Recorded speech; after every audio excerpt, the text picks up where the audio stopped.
What is up, my riders? So, I thought about it today really hard, and I've done a lot to give to you guys as far as like materialistic things, but I haven't done a lot of stuff to actually help you guys out with the real world things. And the number one thing that I've been struggling with right now is on Twitter, trying to keep up with people that have questions and stuff. Number one question that I've always gotten is, how do you deal with your anxiety? How do you deal with your depression? Because that's kind of some type of videos that I started when I first started doing my channel. And this has a more stern tone to it, but that's because I want to be serious for a second and help you guys out. And the only way I know how to be about it is be serious, because I've dealt with it for a long time. And as I've stated before, for you guys, CBD oil, which is actually in here, there is some leftover CBD oil that I've started vaping. It does help to calm you down. Now, I use Koi CBD, but I also use another company. I don't know how old you have to be to use that, but definitely, if you guys are curious about that, let me know in the comments down below. But there is also another big thing that a lot of people want to know.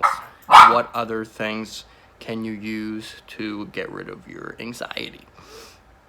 And I'm going to touch a base on how to deal with it. Now, I know firsthand anxiety and depression can be crippling, but the worst type of anxiety that a lot of people experience on a day-to-day basis that a lot of people don't know about, and this is the number one thing that I wish was out on YouTube now that people weren't charging for, which is ridiculous, because this is something that should not be charged. This is something that could save someone's life, and I will never charge for my advice about this. The number one thing that is the world's most scariest thing is being out of touch with reality. This is considered depersonalization disorder, dissociates disorder. I forget, there's a whole bunch of stuff online, but everything that I've found is either far off from the truth or they're trying to charge you for it, which is, like I said, ridiculous. And this usually is due to a panic attack, but a lot of people experiencing it not knowing that they have underlying anxiety issues, and if they have a bad panic attack during some type of psychedelic or something like that, or even weed, cannabis is considered in that, and that goes separate from the CBD. CBD is non-psychoactive, so you don't see anything or hear anything or get really high off of it. It's basically, you can't get high off of CBD, but the THC is kind of what causes that. And some people handle it better than others, but some people have underlying anxiety they didn't know about. That is what happened with me, and I was literally so scared the first time, because I started seeing like frame by frame or slow motion view, and it was insane. And I don't think I've ever talked about this on this channel before, but I started looking around, and it's like flashes, like your vision's a flash by flash. It's hard to explain. And I remember I kind of got that, and I was like, that's really like freaking me out, because obviously you don't realize when it first happens if it's right or if it's wrong, because you've never had an experience. And then I kind of just like felt myself like mold into the seat as I leaned back, and that freaked me out. I felt like I was almost like leaving my body as a third person or something, and I freaked out. I got up and went and walked into my buddy's house. Well, when I walked into his house, I was there in an instant. Instead of like seeing the walking, you know what I mean? Like how you would normally see or feel the action of walking, it was just, I was in his house, and that freaked me out. And I remember I was trying to call 911, and I was trying to do all kinds of crazy stuff, and obviously I was like fighting with myself not to. And then my friend and his other friends at the time that I haven't talked to in forever both left me and was convincing me that I'll be like that forever. Well, that caused my panic attack to skyrocket, and literally that scarred me for life, because after that I constantly, every time I would have a panic attack, that's how what would come back and what would bring me back to that, into that depersonalization. And the best way to describe it is like feeling like everything is not real, feeling like everything's kind of like a dream. you can really tell when you're in it. If I'm saying this right now and you are like, I've never had that, then you've never experienced this. But just saying those words, if it hits you like hard, definitely take this into concept. And the only way that I've ever found to work is you got to control your breathing. That's number one key. Is you have to just normal breathing, but you want to do deep breaths here and there. You really want to get calm, because it might take a day, it might take a week to get out of this kind of scenario. But I figured, since I found out the secret after going through this multiple times on how to get through it, it really is worth sharing with you guys. And also a big helpful factor is, and I don't recommend this to everyone, but SSRIs or antidepressants, a very low dosage. You want to find your dosage that's meant for you with the least amount of side effects. And I recently dropped from 10 to 5, so I get added benefits, as not as much weight gain, more activeness, not as tired as much, and less sexual related side effects and all that kind of good stuff. But yeah, it's weird thinking back on it now, but when you're in that moment, or if you're watching this to help, the number one thing to keep in your mind is just be calm, because nothing lasts forever. And literally, that is what the one phrase that kept me through it. And I was so scared, because I thought I was at a point where I went crazy. And a funny statement too that I've been told before is, crazy people don't know they're crazy. So if you're afraid of going crazy, you're not crazy. But telling you guys right now, you want to be calm, you want to set it out. You don't want to sleep.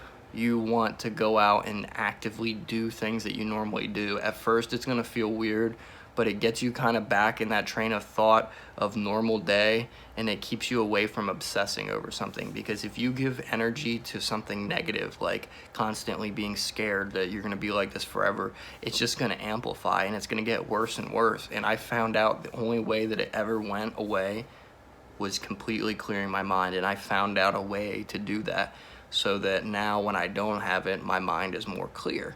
But I had to go through that type of experience to find out how to do that. But I feel like in the long run, it helped me as a person and helped me grow. But it is one of the world's most scariest things ever, because it's one thing to be on a roller coaster and losing control for that split second, knowing that you're going to come back and you're going to have control again of everything that's going on, that you just lost control. This roller coaster is taking over just for a little bit. But when it feels like it's an eternity, like if it's been like 3 or 4 days, you start going on forums and finding misinformation and stuff. It's like, am I ever going to get better? And those type of thoughts constantly just build on each other. So the one thing you need to learn is just put those thoughts out of your mind. You got to try to breathe, you got to relax, you got to do things that you normally would do. And this is the big thing for me, because I always had trouble with this, and I always wanted to hide my feelings, and because I felt like I was a feelingless person, and I should be like that because that's how my dad was and stuff.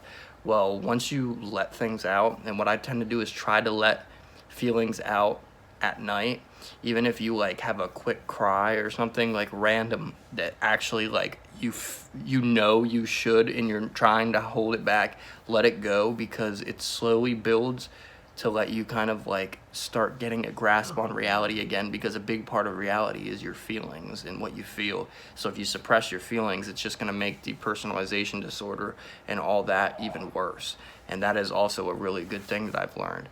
But you also number one thing to help is exercise, doing something that you're passionate about, doing something that keeps your mind off of it. The whole goal is, and it's kind of like a contradiction, because once I tell you keep your mind off of it, you're thinking, oh, well, that's going to make me think about it more. No, you have to find something that's going to take your mind away from it. And at first, yeah, your mind's not going to want to go and take itself away from it. It wants to concern about it. It thinks that your life's at risk or something, but you honestly just have to keep doing what you're doing, keep living life, keep going to school, keep doing your normal pattern. And as soon as you forget about thinking about it, and you go like a day or two, you try to remember what it's like to feel like that again, and you can't, and you're like, oh, so now it's gone. And it's the weirdest thing. I wouldn't wish it on my worst enemy, but I think that if I help you guys out or help someone that's watching this, if I can save a life, I 100% would do that for anyone, and I will never charge to save a life. I'm not that evil of a person to try to charge to save somebody. So I hope if this helped you guys, or if you have any comments, make sure to comment down below on this YouTube video and I will answer them. I tried to explain it as best as I can, but it's also hard coming up off the top of your head of how it feels and how to explain those type of situations when you don't have it written down, because as soon as you get away from it, it doesn't stay in your mind. You don't remember how it feels good enough to explain, at least. But yeah, I want to help any single one of you guys out that need it. So make sure to comment down below. You can contact me on my Twitter at JustWalton. Follow me there too, and let me know if you contacted me. It's probably easier to contact me on YouTube because I get notifications more than I get on my Twitter DMs, because I have a lot of direct messages. But I hope you guys understand it and kind of explained it all right. Hope every single one of you guys out just know that if you're hearing this, you feel the same way. I'm here for you regardless of the situation, so I will talk to you and I will talk you through it. And I will get you through that situation because I've had this situation, so I have plenty experience on this. I literally have had so many panic attacks due to experimenting with cannabis and stuff, to the point that I realized it's not for me in that type of form. I don't like losing control of my mind, and some people do. So it handles and affects everyone's body chemistry different, but for me, I don't like it. So that also answers a question that a lot of people were asking me on my live stream that I wasn't trying to answer about smoking. But I love you guys, and I gotta show you how weird my dog is real quick, because she doesn't want to be on tape now. She was digging into my couch. But I love you guys, and I hope this helped. Make sure to be happy, stress less. I'll see you in the next one.